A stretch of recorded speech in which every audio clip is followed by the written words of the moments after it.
Hello friends, welcome my YouTube channel के अंदर आप सभी का स्वागत है। आप सभी साथियों के लिए बहुत इंटरेस्टिंग और बहुत ही प्यारी सी जो अपडेट है वो आप सभी साथियों के साथ लेकर आ चुका हूं। यानी कि बात करने वाले हैं आप सभी साथियों के लिए सैनिक स्कूल की तरफ से आपको बहुत ही शानदार सी जो भर्ती है वो आप सभी साथियों की यहाँ पर रिलीज कर दी गई है। यानी कि बात करेंगे आर्मी की जो आपकी परमानेंट वैकेंसी है उसके बारे में यहाँ पर डिस्कस करने वाला हूँ।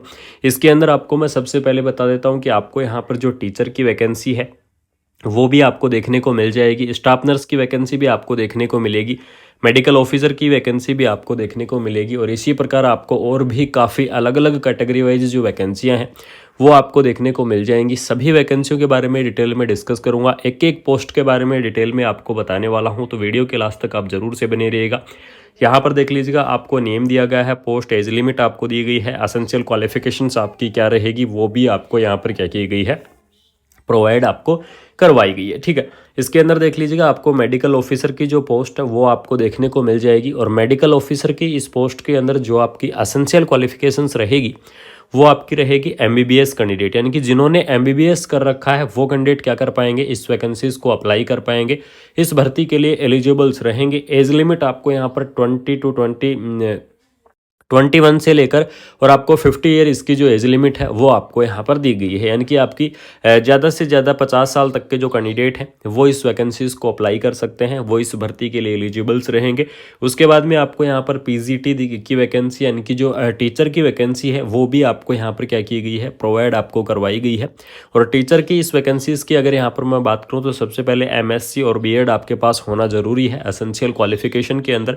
और आपको यहाँ पर जो बीएड है या फिर इक्विवेलेंट क्वालिफिकेशन एक रिकॉग्नाइज यूनिवर्सिटी के द्वारा होना ज़रूरी है। अगर आपके पास है, अगर आप टीचर की इस पोस्ट को अप्लाई करना चाहते हैं आर्मी के अंदर या फिर सैनिक स्कूल के अंदर, तो बिल्कुल से आप क्या कर सकते हैं, इस वैकेंसीज को आप अप्लाई कर सकते हैं।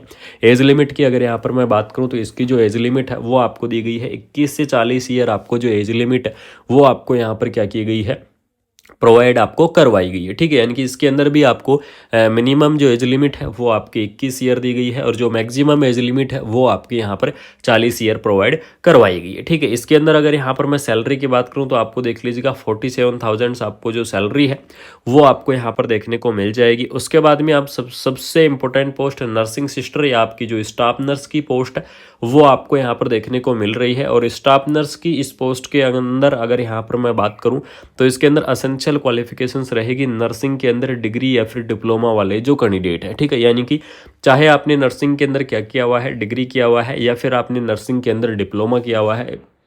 ठीक है, यानी कि जो जीएनएम कैंडिडेट हैं वो इस वैकेंसीज को क्या कर सकते हैं, अप्लाई कर सकते हैं। बीएससी नर्सिंग जो कैंडिडेट हैं वो इस वैकेंसीज को अप्लाई कर पाएंगे। पोस्ट बीएससी नर्सिंग कैंडिडेट है वो इस वैकेंसीज को अप्लाई करेंगे और एमएससी नर्सिंग जो कैंडिडेट है वो भी क्या कर सकते हैं, इस पोस्ट को अप्लाई कर सकते हैं। यानी कि चाहे आपने नर्सिंग के अंदर डिग्री किया हुआ है, चाहे आपने नर्सिंग के अंदर डिप्लोमा किया हुआ है, डिग्री और डिप्लोमा वाले जो कैंडिडेट हैं वो इस वैकेंसीज को अप्लाई कर पाएंगे, वो इस भर्ती के लिए यहाँ पर क्या रहेंगे, एलिजिबल्स रहेंगे। ठीक है, और जो आपकी नर्सिंग की वैकेंसी की जो एज लिमिट आपकी रहेगी, मिनिमम एज लिमिट आपकी 18 ईयर यानी कि कम से कम आपकी 18 ईयर जो एज लिमिट है वो आपकी होनी चाहिए। और उसके बाद में आपको जो मैक्सिमम एज लिमिट है वो आपके यहाँ पर 50 ईयर यानी कि 50 ईयर आपको प्रोवाइड करवाई गई है। यानी कि 18 से 50 ईयर तक के जो कैंडिडेट हैं वो इस वैकेंसीज को क्या कर सकते हैं, अप्लाई कर सकते हैं, नर्सिंग की इस पोस्ट को अप्लाई कर पाएंगे। उसके बाद में आपको यहाँ पर जो काउंसलर की जो पोस्ट है वो भी आपको यहाँ पर क्या की गई है, प्रोवाइड आपको करवाई गई है। यानी कि काउंसलर की पोस्ट भी आपको देखने को मिल जाएगी। और इसके अंदर अगर यहाँ पर मैं बात करूँ तो काउंसलर की इस पोस्ट के अंदर ग्रेजुएट या पोस्ट ग्रेजुएट डिग्री होनी चाहिए साइकोलॉजी के अंदर। अगर आपके पास ग्रेजुएट या पोस्ट ग्रेजुएट डिग्री है तो बिल्कुल से आप क्या कर सकते हैं, इस वैकेंसीज को अप्लाई कर सकते हैं। उसके बाद में आपको यहाँ पर वार्ड बॉय की जो पोस्ट है वो भी आपको देखने को मिल जाएगी। वार्ड बॉय की इस पोस्ट के लिए आपके पास मैट्रिकुलेशन यानी कि 12th पास होना ज़रूरी है। अगर आपके पास 12th पास है तो आप क्या कर सकते हैं, इस वैकेंसीज को आप अप्लाई कर सकते हैं। इस भर्ती के लिए आप क्या रहेंगे, एलिजिबल्स रहेंगे। ठीक है, एप्लीकेशंस फॉर्म की अगर यहाँ पर मैं बात करूँ तो जो भी इंटरेस्टिंग कैंडिडेट है वो अप्लाई कर सकता है। सैनिक स्कूल्स जो आपको इसकी जो ऑफिशियल जो पब्लिक आपका एडवर्टाइजमेंट किया गया है इसके साथ क्या करना है, along with the passport size photograph, आपके बायोडाटा, सेल्फ अटेस्टेड आपकी फ़ोटोकॉपीज़ जो भी आपके और आपका डिमांड ड्राफ्ट। सबसे पहले यहाँ पर जो एप्लीकेशन फ़ीस आपकी रहेगी वो एप्लीकेशन फ़ीस रहेगी आपकी 400 रुपये, यानी कि 400 रुपये आपकी क्या रहने वाली है, एप्लीकेशन आपकी फ़ीस रहने वाली है। और इसके अंदर आपको क्या करना है, एफिक्स्ड करना है 30 रुपये के स्टम्प के साथ एक लिफाफे के अंदर डालकर। यानी कि अगर यहाँ पर मैं बात करूँ तो जो एप्लीकेशन फॉर्म को भरने की जो आपकी प्रोसेस है वो प्रोसेस रहेगी आपकी ऑफलाइन, ठीक है। यानी कि ऑफलाइन तरीके से आप क्या कर पाएंगे, इस वैकेंसीज़ को आप अप्लाई कर पाएंगे। ऑफलाइन तरीके से आप इस भर्ती के लिए क्या रहेंगे, एलिजिबल्स रहेंगे। तो ऑफलाइन की अगर यहाँ पर मैं बात करूँ तो इसके अंदर देख लीजिएगा, सबसे पहले आपको क्या करना होगा, अपना जो एक रिज्यूम तैयार करवाना होगा। यानी कि एक आपका अच्छा सा जो रिज्यूम है वो आपको रिज्यूम यहाँ पर क्या करना है, तैयार आपको करवाना है। और रिज्यूम तैयार करवा के उसके अंदर आपको कंप्लीटली जो बायोडाटा है आपकी वो सारी चीज़ें वहाँ पर आपको लिखनी है। और आपने जो भी जिस भी पोस्ट के लिए आप अप्लाई करना चाहते हैं, जैसे एग्जांपल अगर आप नर्सिंग के लिए अप्लाई करना चाहते हैं तो नर्सिंग की आपकी जितनी भी मार्कशीट हैं, चाहे वो जीएनएम कर रखे हो, चाहे वो बीएससी कर रखे हो, जितनी भी आपकी जो मार्कशीट हैं वो आपको देखने को मिलेंगी। तो उन सभी की जो फोटोकॉपीज़ हैं वो आपको अपना जो सीवी आप तैयार करवाओगे तो उसके साथ में क्या करना है, अटैच आपको करना होगा। साथ में आपके पासपोर्ट साइज़ की जो फ़ोटो है वो 2 फोटो आपको यहाँ पर डालनी होंगी। और आपको 400 रुपये का जो आपका डिमांड का ड्राफ्ट है वो डिमांड ड्राफ्ट आपको इसके साथ अटैच करके और ऑफिस में जमा कराना होगा, सैनिक स्कूल की ऑफिस में। तो इसके अंदर देख लीजिएगा, अगर सैनिक स्कूल के अंदर मैं बात करूं तो आपको यहाँ पर सैनिक स्कूल जमन नगर के अंदर आपको यहाँ पर जमा कराना है। इसका जो ऑफिस आपको दिया गया है, ठीक है।